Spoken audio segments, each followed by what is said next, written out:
Hi மக்களே, இன்றைக்கு நான் பார்த்தீங்கன்னா மாசியோ சம்பல் செய்ய போகிறேன். மாசி கட்டை சம்பல். இது வறுக்காமல் செய்து காட்ட போகிறேன். உங்களுக்கு வறுத்து செய்தனா எல்லாம் இது வறுக்காமல் பச்சையாக எல்லாம் செய்ய போகிறேன். அம்மியில் அரைச்சி சாப்பிட தான் நல்லா டேஸ்ட்டாக இருக்கும்.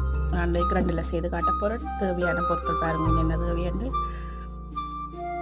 அடுத்ததாக மாசியை கழுவணும். கொஞ்சம் தண்ணியில் ஊற வச்சுனான் சித்தமில் சுடு தண்ணியில் ஊற்றி கொஞ்சம் நேரம் ஊற வச்சுனா சின்ன வெங்காயம் ஊற்றி வச்சு எடுக்கணும். கருவேப்பிலை ஒரு கொத்து பையனைய எடுத்து போடணும். கல் உப்பு சேர்த்துனான். அதுக்கப்புறம் சித்தமிளாய் சேர்த்துனான். மாசியை கழுவி மாசியையும் அதோடு சேர்த்து போட்டுட்டு இந்த பழத்தை அடிச்செடுத்து நாங்கள் வைக்கலாம். விரும்பினா இன்னும் நல்லா அடிக்கணும். போட்டு தேசி புளி நல்லா பிடிச்சி வைப்பு கூக்கி இந்த புட்டு எப்பம் தோசை கம்பல் பான் இதுகளோடு சேர்த்து நாங்களும் சாப்பிடலாம். நல்லா இருக்கும். தேங்காய்